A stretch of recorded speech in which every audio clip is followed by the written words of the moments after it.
धाराशिव लोकसभा मतदारसंघामध्ये प्रचार शिगेला पोहोचला असून भाजपचे आमदार राणा जगजितसिंग पाटील यांनी विद्यमान खासदार ओम राजे यांच्यावर टीकेची झोड उठवली आहे। उमरगा येथील सभेत आमदार राणा जगजितसिंग पाटील यांनी जनतेने निवडून दिलेल्या खासदाराने काय काम करावे याची यादीच वाचून दाखवत यापैकी कोणती कामं तुमच्या गावात झालीत, खासदाराने निधी तरी दिला का, असा सवाल मतदारांना केलाय। खासदाराचं काम असतं आपल्या भागामध्ये मोठे केंद्रीय प्रकल्प आणणं। खासदाराचं काम असतं आपल्या विभागामध्ये, आपल्या मतदारसंघामध्ये मोठ्या प्रमाणामध्ये केंद्राचा निधी आणणं।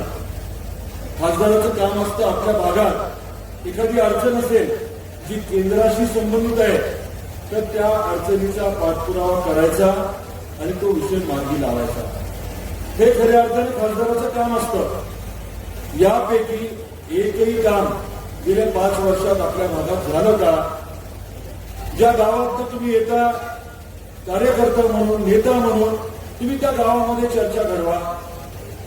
खासदारांनी आपल्या गावात कुठला निधी आणला, खासदार निधी तरी दिला का, किती दिला, आपल्या गावामधली कुठली समस्या सोडवली, जनहिताचं लोकहिताचं कुठलं काम केलं, या बाबतीमध्ये आपण चर्चा घडवली तर वास्तव जे आहे 5 वर्षाचं जे कटू वास्तव आहे ते जनतेच्या आणि आपल्या सर्वांच्या समोर येईल।